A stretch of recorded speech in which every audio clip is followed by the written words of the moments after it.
IRGK academy में आपका स्वागत है।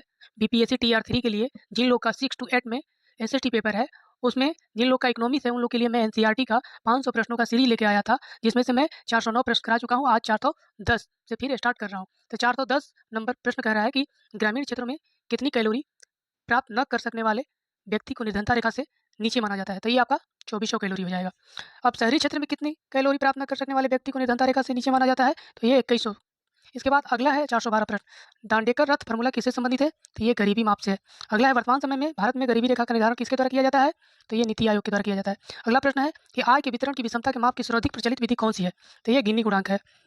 इसके बाद नेक्स्ट प्रश्न है 415। 415 कह रहा है कि गिनी गुणांक को किसने और कब विकसित किया, तो ये कोरेडो गिनी 1912 में। कौन किया, कोरेडो गिनी 1912। इसके बाद है लॉरेंज वक्र को किसने और कब विकसित किया, तो ये मैक्स ओ लॉरेंज 1905। अगला है प्रश्न निर्धनता के दुष्चक्र का सिद्धांत किसके द्वारा दिया गया था, तो ये प्रोफेसर रेगनर नर्से द्वारा दिया गया था। किसके द्वारा, रेगनर नर्से द्वारा। अगला है 418 प्रश्न संख्या 418 है गरीबी उन्मूलन का नारा किस पंचवर्षीय योजना में दिया गया था, तो ये 6वीं पंचवर्षीय योजना। नेक्स्ट प्रश्न है आपका, नेक्स्ट प्रश्न 419, भारत में गरीबी की गहनता के माप के लिए सबसे उपयुक्त मानदंड क्या है, तो बहुआयामी क्या है, बहुआयामी गरीबी सूचकांक। इसके बाद बहुआयामी सूचकांक की गणना में किसे इकाई माना है, तो ये हो जाएगा आपका परिवार। भारत में अधिकांश बेरोजगारी किस श्रेणी की है, तो संरचनात्मक बेरोजगारी है।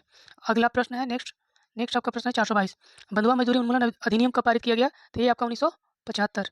कब हो जाएगा, 1975। इसके बाद आपका भारत में परिवार नियोजन कार्यक्रम किस वर्ष प्रारंभ किया गया, ये 1952 में किया गया था। ये पूरे विश्व में पहली बार परिवार नियोजन का जो कार्यक्रम है वो भारत में ही स्टार्ट किया गया था। इसके बाद 424 प्रश्न संख्या, अत्यधिक कुपोषण के कारण किस राज्य को भारत का इथोपिया कहा जाता है, तो ये आपका मध्य प्रदेश हो जाएगा। राष्ट्रीय सामाजिक सहायता कार्यक्रम का उद्देश्य है अत्यधिक गरीबों हेतु वृद्धावस्था पेंशन। राष्ट्रीय सामाजिक सहायता कार्यक्रम का उद्देश्य है अत्यधिक गरीबों हेतु वृद्धावस्था पेंशन। आपका अगला है 426, तेंदुलकर समिति का संबंध किससे है, ये गरीबी से है। अगला है योजना आयोग ने किस वर्ष तेंदुलकर समिति बनाई थी, तो ये आपका हो जाएगा 2004 में। अगला नेक्स्ट प्रश्न है तेंदुलकर समिति ने भारत में गरीबी रेखा के नीचे कितनी जनसंख्या के अनुमान का आकलन किया है, तो ये आपका हो जाएगा 37.2%। अगला है 429, गरीबी क्षमताओं का अभाव यह कथन किसका है, तो ये अमर्त्य सेन का है।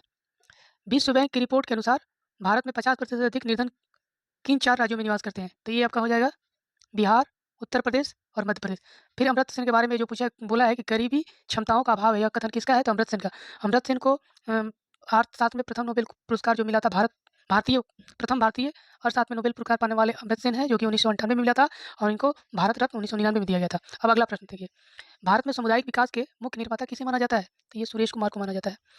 ट्राइसेम कार्यक्रम किससे संबंधित है, ये ग्रामीण विकास से संबंधित है। भारत सरकार द्वारा चलाया गया मिशन इंद्रधनुष का संबंध किससे है, तो ये बच्चे और गर्भवती महिलाओं के टीकाकरण से है। क्या है, टीकाकरण से। इसके बाद नेक्स्ट प्रश्न है आपका 434, जीवन की भौतिक गुणवत्ता का सर्वाधिक उपयुक्त आकलन किस पर आधारित है, तो ये क्या हो जाएगा आपका, अगला ये हो जाएगा आपका शिशु मृत्यु दर और तथा साक्षरता। प्रथम स्वास्थ्य नीति की घोषणा 1983। राष्ट्रीय ग्रामीण स्वास्थ्य मिशन किस पंचवर्षीय योजना में प्रारंभ किया गया था, ये 10वीं पंचवर्षीय योजना में। प्रधानमंत्री जनधन योजना का मुख्य उद्देश्य क्या है, वित्तीय समावेश प्रोत्साहन। प्राथमिक शिक्षा के सर्वभौमीकरण के लिए सर्व शिक्षा अभियान किस वर्ष प्रारंभ किया गया था, ये 2001। इसके बाद नेक्स्ट प्रश्न है आपका, नेक्स्ट प्रश्न हो गया 439, हरित विकास पुस्तक के लेखक कौन है, तो आपका हरित विकास पुस्तक के लेखक WM एडम्स, ग्रीन डेवलपमेंट। इसके बाद UIDAI यानी योजना के अंतर्गत पहला आधार गांव कौन सा है, तो ये थेम्बली महाराष्ट्र। इको मार्क प्रमाण पत्र किन भारतीय उत्पादों को दिया जाता है, तो पर्यावरण के प्रति मैत्रीपूर्ण हो। मध्याह्न भोजन हेतु प्रबंध तथा वित्तीय व्यवस्था किसके द्वारा की जाती है, शिक्षा मंत्रालय द्वारा। भारत में अक्षय पात्र फाउंडेशन का संबंध किसके वितरण से है, प्राथमिक विद्यालय। इसके बाद नेक्स्ट प्रश्न है आपका, नेक्स्ट प्रश्न 444, समान संतुलन सिद्धांत किसने प्रतिपादित किया था, तो लियोन वार्लस। कौन किए थे, आपका लियोन वार्लस ने 1874 में। इसके बाद ऑपरेशन ब्लैक बोर्ड किससे संबंधित है, तो ये प्राथमिक शिक्षा से है। भारत में शिक्षित बेरोजगार का सर्वाधिक प्रतिशत किस राज्य में, ये केरल में है। जहाँ ज़्यादा शिक्षित है वहाँ ज़्यादा बेरोजगार भी हैं आपके जो शिक्षित बेरोजगार हैं। इसके बाद अगला प्रश्न है, लोकनायक जयप्रकाश नारायण के जन्म दिवस पर किस योजना को प्रारंभ किया गया था, तो ये सांसद आदर्श ग्राम योजना 11 अक्टूबर 2014। विकसित देशों में किस प्रकार की बेरोजगारी पाई जाती है, ये चक्रीय तथा घर्षण बेरोजगारी। इसके बाद नेक्स्ट प्रश्न है आपका, नेक्स्ट प्रश्न 449 कह रहा है कि जब 449 कह रहा है कि सरकारी स्तर पर सर्वप्रथम परिवार नियोजन कार्यक्रम किस देश में अपनाया गया, तो ये भारत। जब कुल उत्पादन स्थिर होता है तो सीमांत उत्पादन कितना होगा, 0 होगा। इसके बाद 451, एनर्जी स्टैटिक्स नामक रिपोर्ट कौन प्रकाशित करता है? ये आपका संख्यांकी संगठन करता है, केंद्रीय संख्यांकी संगठन CSO। वैश्विक भुखमरी सूचकांक रिपोर्ट के मुख्य घटक क्या है? अल्पपोषण, शिशु प्रतिरोधन तथा शिशु मृत्यु दर। क्या है? कह रहा है कि वैश्विक भुखमरी सूचकांक रिपोर्ट के मुख्य घटक क्या है? तो अल्पपोषण, शिशु वृद्धिरोधन तथा शिशु मृत्यु दर। इंडिया इकोनॉमिक क्राइसिस पुस्तक की रचना किसने की? तो ये हो जाएगा डॉक्टर बिमल जलान। नेक्स्ट प्रश्न है आपका, मार्केस संधि किससे संबंधित है? तो मार्केस संधि दृष्टिबाधित लोगों की शिक्षा से है। विश्व उपभोक्ता अधिकार दिवस कब मनाया जाता है? 15 मार्च को। पिछड़े देशों के लिए रोलिंग प्लान का सुझाव किसने दिया था? Gunnar medal. ई चौपाल नामक ग्रामीण विपणन तंत्र किसने प्रारंभ किया? तो ये आपकी ITC कंपनी की, रूरल मार्केटिंग सिस्टम। भारतीय उद्यमिता विकास संस्थान इंडियन इंस्टीट्यूट ऑफ एंटरप्रेन्योरशिप कहाँ स्थित है? ये अहमदाबाद में है। इसके बाद प्लानिंग एंड द पुअर नामक पुस्तक के लेखक BS मिनहास। अर्थशास्त्र का प्रथम नोबेल पुरस्कार किसे और कब दिया गया था? John Tinbergen 1969। John Tinbergen 1969। Next प्रश्न है आपका, अर्थशास्त्र नोबेल पुरस्कार प्राप्त करने वाले पहले भारतीय अर्थशास्त्री? तो ये आपको अभी जस्ट बताया ही थे कि 1998 में अमर्त्य सेन। भारतीय पेटेंट कानून कब लागू किया गया? ये 1972 में। विश्वव्यापी महामंदी कब हुई थी? तो 1929। पूंजी का संग्रहण नामक पुस्तक के लेखक कौन है? John Robinson. अर्थशास्त्र की पुस्तक द थ्योरी ऑफ इनकम के लेखक JM Keynes. Principle of economics नामक पुस्तक के लेखक? तो ये आपका हो गया अल्फ्रेड मार्शल। कौन हो जाएंगे? Alfred Marshall. अगला, एडम स्मिथ की पुस्तक द वेल्थ ऑफ नेशन किस वर्ष प्रकाशित हुई? तो ये 1776 में। आर्थिक विकास के क्षेत्रक दृष्टिकोण दृष्टिकोण के प्रतिपादक कौन है?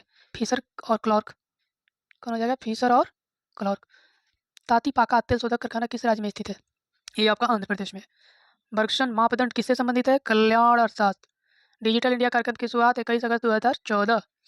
प्रधानमंत्री जनधन योजना 28 अगस्त 2014। नेक्स्ट है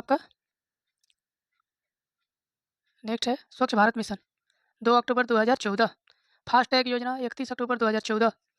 मिशन इंद्रधनुष टीकाकरण 25 दिसंबर 2014। बेटी बचाओ बेटी पढ़ाओ 22 जनवरी 2015। इसके बाद सुकन्या समृद्धि योजना 22 जनवरी 2015। प्रधानमंत्री कौशल विकास योजना 20 फरवरी 2015। प्रधानमंत्री सुरक्षा बीमा योजना 9 मई 2015। अटल पेंशन 9 मई 2015।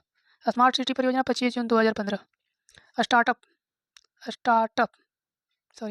स्मार्ट सिटी परियोजना हुई आपका 25 जून 2015। स्टार्टअप इंडिया योजना ये आपका हो जाएगा 16 जनवरी 2016। इसके बाद प्रधानमंत्री उज्ज्वला योजना 1 मई 2016, याद रखिएगा लेबर डे के दिन है। इसके बाद प्रधानमंत्री ग्रामीण इसके बाद 484 है नमामि गंगे योजना। तो नमामि गंगे योजना 7 जुलाई 2016। प्रधानमंत्री ग्रामीण डिजिटल साक्षरता योजना 8 फरवरी 2017। गरीबी भारत छोड़ो अभियान 11 अक्टूबर 2017। समग्र शिक्षा अभियान ये हो जाएगा आपका 1 अप्रैल 2018। नेक्स्ट प्रश्न हो जाएगा आयुष्मान भारत योजना। तो आयुष्मान भारत योजना में 25 सितंबर 2018। आत्मनिर्भर भारत अभियान 12 मई 2020। किसान सम्मान निधि योजना 1 फरवरी 2019। कृषि को उद्योग का दर्जा सर्वप्रथम किस राज्य ने की ओर से कब दिया था? ये महाराष्ट्र दिया था 1997 में। विश्व की सर्वाधिक सहकारी संस्थाएं किस देश में है? भारत में। भारत का सर्वाधिक नगरीकरण राज्य कौन सा है? तो गोवा होगा, सेकंड महाराष्ट्र हो जाएगा। भारत में डीजल इंजन बनाने वाला पहला कारखाना कहाँ खोला गया था? तो ये सतारा महाराष्ट्र 1932। कृष्ण क्रांति का संबंध किससे है? तो कृष्ण क्रांति का संबंध खनिज तेल आत्मनिर्भरता से है। भारत में पहली स्वर्ण रिफाइनरी कहाँ स्थापित की गई थी? तो ये सिरपुर महाराष्ट्र। नेक्स्ट प्रश्न है आपका 498। भारत में मोटर वाहनों का सर्वाधिक निर्यात किस बंदरगाह से किया जाता है? तो ये आपका होकर जाएगा जवाहरलाल नेहरू बंदरगाह। राष्ट्रीय किसान आयोग का गठन कब किया गया? तो ये आपका 2004 में स्वामी MS स्वामीनाथन की अध्यक्षता में। और इसके स्वामीनाथन को भारत में हरित क्रांति का जनक भी कहा जाता है। अगला 500वां प्रश्न है कि भारतीय अर्थव्यवस्था का पैनियर किसे कहा जाता है? तो यही मनमोहन सिंह हो गए। उदारीकरण और पैनियर जो भी कहिए, डॉक्टर मनमोहन सिंह को भारतीय अर्थव्यवस्था का पैनियर या भारतीय अर्थव्यवस्था के उदारीकरण का अग्रदूत कहा जाता है, क्योंकि भारत अर्थव्यवस्था में उदारीकरण वर्ष 1991 में शुरू हुआ था। उस समय डॉक्टर मनमोहन सिंह जो थे वो वित्त मंत्री थे। क्या थे?